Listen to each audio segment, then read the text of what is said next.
Israel సైన్యానికి ప్రధానికి మధ్య దూరం పెరిగింది. ఇటీవల కొన్ని పరిణామాలు ఆ విషయాన్ని స్పష్టం చేస్తున్నాయి. అందుకు ఇజ్రాయెల్ డిఫెన్స్ ఫోర్స్ ఐడిఎఫ్ ప్రతినిధి డానియల్ వివాదాస్పద వ్యాఖ్యలు ప్రత్యక్ష ఉదాహరణ. హమాస్ను అంతం చేయడం సాధ్యం కాదని డానియల్ వెల్లడించారు. దీంతో ఇజ్రాయెల్ సైన్యానికి ప్రధాని నెతన్యాహుకు మధ్య విభేదాలు తలెత్తినట్టుగా జోరుగా ప్రచారం జరిగింది. దీనికి ఆజ్యం పోస్తూ సారా సంచలన ఆరోపణలు చేశారు. ఇజ్రాయెల్ ప్రధానికి వ్యతిరేకంగా ఆర్మీ తిరుగుబాటుకు ప్లాన్ వేసిందన్నారు. సారా ఎందుకు ఇలాంటి వ్యాఖ్యలు చేశారు? నెతన్యాహుపై నిజంగానే సైన్యం తిరుగుబాటు చేస్తుందా? What the story? ఇజ్రాయెల్లో సైనిక తిరుగుబాటు జరగనుందా? బెంజమిన్ కు సైన్యానికి మధ్య విభేదాలు నెలకొన్నాయా? సారా నెతన్యాహు ఎలాంటి పొగబెట్టింది? ఇజ్రాయెల్ ప్రధానమంత్రి బెంజమిన్ నెతన్యాహుకు వ్యతిరేకంగా సైన్యం తిరుగుబాటుకు ప్లాన్ వేసిందా? అవునని అంటున్నారు సారా. నిజానికి ఇది ఆశ్చర్యకరమైన ఆరోపణ. ఒకవేళ అదే నిజమైతే ఇజ్రాయెల్ చరిత్రలోనే అత్యంత కీలకమైన ఘట్టం ఇదే అవుతుంది. ఎందుకంటే ఈ దేశం పుట్టుక నుంచి ఇప్పటి వరకు మొత్తం యుద్ధాలతోనే గడిచిపోయింది. సాధారణంగా యుద్ధానికి సైనిక జనరళ్లు నాయకత్వం వహిస్తారు. కానీ ప్రజాస్వామ్య దేశాల్లో జనరళ్లకు ప్రజలు ఎన్నుకున్న లీడర్లు నాయకత్వం వహిస్తారు. ఈ విషయాన్ని ఇజ్రాయెల్ నిరూపించింది. అయితే సారా ఎవరు? ఎందుకు తిరుగుబాటుపై సారా చేసిన వ్యాఖ్యలు కలకలం రేపుతున్నాయి? సారా ఎవరో కాదు, పూర్తి పేరు సారా నెతన్యాహు. ఆమె ఎవరో ఇప్పటికే అర్థమై ఉంటుంది. స్వయంగా ఇజ్రాయెల్ ప్రధాని బెంజమిన్ నెతన్యాహు శ్రీమతి. బెంజమిన్ పై సైన్యం తిరుగుబాటుకు ప్లాన్ చేస్తోందంటూ సారా సంచలన ఆరోపణలు చేశారు. అయితే ఆమె వ్యాఖ్యల్లో నిజం ఎంత? హమాస్ హిజ్బుల్లా యుద్ధం నిజాలను సైనిక జనరళ్లు నెతన్యాహుకు చెప్పలేకపోతున్నారా? నెతన్యాహు ప్రమాదకరంగా స్పందిస్తున్నారా అన్న సందేహాలు ఇప్పుడు అందరిలోనూ వ్యక్తమవుతున్నాయి. జనరళ్ల నుంచి నిజాన్ని వినడానికి బెంజమిన్ ఆయన భార్య సారా ఇష్టపడటం లేదని కొందరు నిపుణులు వాదిస్తున్నారు. ప్రధానమంత్రి నెతన్యాహు దేశ ప్రయోజనాల కంటే వ్యక్తిగత ప్రయోజనాలకు ప్రాధాన్యమిస్తున్నారని ప్రజలు ఆరోపిస్తున్నారు. ఇదే జనరళ్లలో అనుమానాలు రేకెత్తిస్తోంది. ఇప్పుడు ఇజ్రాయెల్ సైన్యం ప్రధాని నెతన్యాహు నేరుగా కలుసుకోవటం లేదు అన్నది వాస్తవం. అంతేకాదు, వారం రోజుల క్రితం ఇజ్రాయెల్ డిఫెన్స్ ఫోర్స్ ఐడిఎఫ్ ప్రతినిధి వివాదాస్పద వ్యాఖ్యలు చేశారు. గాజా యుద్ధంలో ఇజ్రాయెల్ విఫలమైనట్టు వెల్లడించారు. యుద్ధంలో హమాస్ను అంతం చేయడం సాధ్యం కాదని స్పష్టం చేశారు. హమాస్ అన్నది పాలస్తీనియన్ల గుండెల్లో నాటుకుపోయిందని వెల్లడించారు. యుద్ధం కొనసాగుతున్న సమయంలో ఇలాంటి వ్యాఖ్యలు ఆశ్చర్యం కలిగిస్తున్నట్టు నిపుణులు విశ్లేషిస్తున్నారు. ప్రధానంగా నెతన్యాహు యుద్ధ లక్ష్యాలపై ఐడిఎఫ్ ప్రతినిధి ప్రశ్నించారు. సారా నెతన్యాహు ఆరోపణలు డ్రామాను పూర్తి భిన్నంగా మార్చేశాయి. తన భర్తపై ఆర్మీ ఉన్నతాధికారులు తిరుగుబాటుకు యత్నిస్తోన్నట్టు ఆమె ఆరోపించారు. గత వారం ఇజ్రాయెల్ ప్రధాని భార్య సారా బందీల కుటుంబీకుల ప్రైవేట్ సమావేశంలో ఈ ఆరోపణలు చేశారు. ఇజ్రాయెల్ సైన్యంపై ఇలాంటి ఆరోపణలు చేయరాదంటూ అక్కడ కొందరు అభ్యంతరం చెప్పారట. అయితే తాను సైన్యాన్ని మొత్తాన్ని అనుమానించడం లేదని చెప్పారు. కేవలం సీనియర్ ఆర్మీ జనరల్ మాత్రమే ఇలాంటి ఎత్తుగడలు వేస్తున్నట్టు తెలిపారు. అయితే ఇలాంటి ఆరోపణలు సారా ఒక్కరే చేశారు అనుకుంటే పొరపాటే. సైనిక జనరళ్లపై ఆమె కుమారుడు యార్ నెతన్యాహు కూడా జూన్ 17న ఇలాంటి ఆరోపణలే చేశారు. గత ఏడాది అక్టోబర్ 7 హమాస్ దాడిలో మిలిటరీ సెక్యూరిటీ సర్వీసు ద్రోహం చేశాయంటూ ఆరోపించారు. సైనిక జనరళ్లు ఏదో దాచడానికి యత్నిస్తున్నారని యార్ ఎక్స్ పోస్ట్ లో వెల్లడించారు.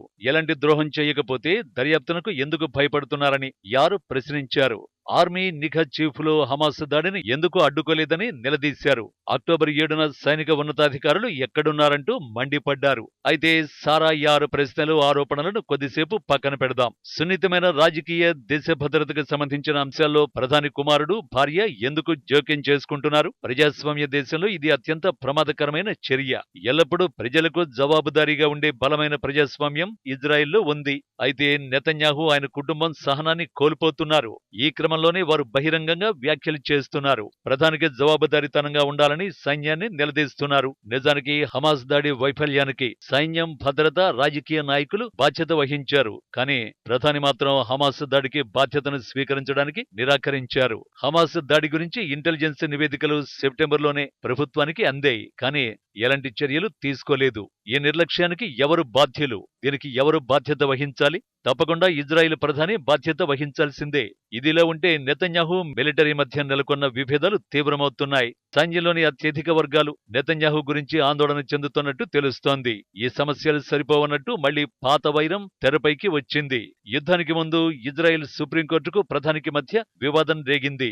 దీంతో న్యాయ సంస్కరణలకు నెతన్యాహు శ్రీకారం చుట్టారు. ఈ సంస్కరణల్ని ప్రజలు పెద్ద ఎత్తున విమర్శించారు. అయితే తాజాగా సుప్రీంకోర్టు హరేదీ వర్గానికి యూదులను టార్గెట్ చేసింది. సైన్యంలో తప్పనిసరిగా పనిచేయాలన్న నిబంధన హరేదీ వర్గానికి వర్తించదు. ఇప్పుడు సుప్రీంకోర్టు ఈ విషయంలోనే జోక్యం చేసుకుంది. ఇతర ఇజ్రాయిలీ పౌరుల్లాగే హరేదీ వర్గానికి చెందిన వారు సైన్యంలో పనిచేయాల్సిందేనని సుప్రీంకోర్టు తేల్చి చెప్పింది. నిజానికి ఈ తీర్పు నెతన్యాహు కూటమి ప్రభుత్వంలోని ఇతర పార్టీలకు ఆగ్రహాన్ని కలిగించింది. మరోవైపు ఐడిఎఫ్ ప్రతినిధి రేర్ అడ్మిరల్ డేనియల్ హగారి వివాదాస్పద వ్యాఖ్యలు చేశారు. నిజానికి హమాస్ను అంతం చేయడమే లక్ష్యంగా ప్రధాని నెతన్యాహు యుద్ధాన్ని ప్రకటించాడు. హమాస్ అంతం తప్ప యుద్ధంలో మరో విషయం లేదని తేల్చి చెబుతున్నారు. అయితే ఇదే సాధ్యం కాదని డేనియల్ హగారి చెప్పడం కలకలం రేపింది.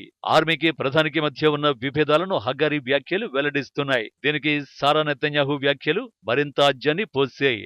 దీంతో నిజంగానే ఆర్మీకి నెతన్యాహుకు మధ్య విభేదాలు ఉన్నాయా అన్న చర్చ మొదలైంది. యుద్ధానంతరం గాజా ప్లాన్ ఏంటో చెప్పాలని సైన్యం కోరుతోంది. ముందు హమాస్ను అంతం చేయండని నెతన్యాహు కోరుతున్నాడు. నిజానికి ఇటీవల మళ్లీ ఉత్తర గాజాలో ఐడిఎఫ్ బలగాలని మోహరించాల్సి వచ్చింది. ఈ విషయం గతంలోనే తెలిసినా పట్టించుకోలేదని తెలుస్తోంది. మరోవైపు వార్ కేబినెట్ లోని ఇద్దరు కీలక మంత్రులు కూడా రాజీనామా చేశారు. వార్ కేబినెట్ కూడా రద్దు చేయాల్సి వచ్చింది.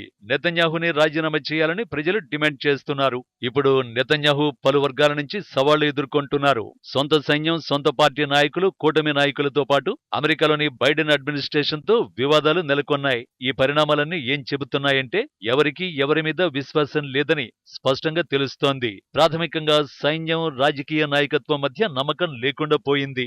ఇదే అతి పెద్ద సమస్య. అదే సమయంలో గాజాలో పాలస్తీనియన్ల కష్టాలు కొనసాగుతున్నాయి. గాజాలో మరణాల సంఖ్య 37,000కు పైగా పెరిగింది. ఇక గాజా సరిహద్దుల వద్ద వేల టన్నుల మానవతా సాయం నిలిచిపోయింది. గాజాలో యుద్ధాన్ని ముగించాలని ప్రజలు కోరుతున్నారు. కానీ అదే సమయంలో హిజ్బుల్లాతో పెరుగుతున్న ఉద్రిక్తతలపై ప్రధాని దృష్టి సారిస్తున్నారు. నిజానికి హమాస్ కంటే లెబనాన్ ఆధారిత సాయుధ గ్రూప్ అత్యంత ప్రమాదకరమైనది. గాజా యుద్ధాన్ని ఇజ్రాయిల్ విజయం దిశగా తీసుకెళ్లలేదు. ఇలాంటి తరుణంలో హిజ్బుల్లాపై యుద్ధం ప్రకటిస్తే మాత్రం పరిణామాలు తీవ్రంగా ఉంటాయి. అందుకే సైన్యం నెతన్యాహు ప్రణాళికల్ని వ్యతిరేకిస్తోంది. క్రమంగా ఇది తిరుగుబాటుగా రూపాంతరం చెందుతోంది. అయితే ఇజ్రాయిల్ సైన్యం నిజంగా తిరుగుబాటు చేస్తుందా? ఈ ప్రశ్నకు సమాధానం చెప్పడం మాత్రం కష్టమే.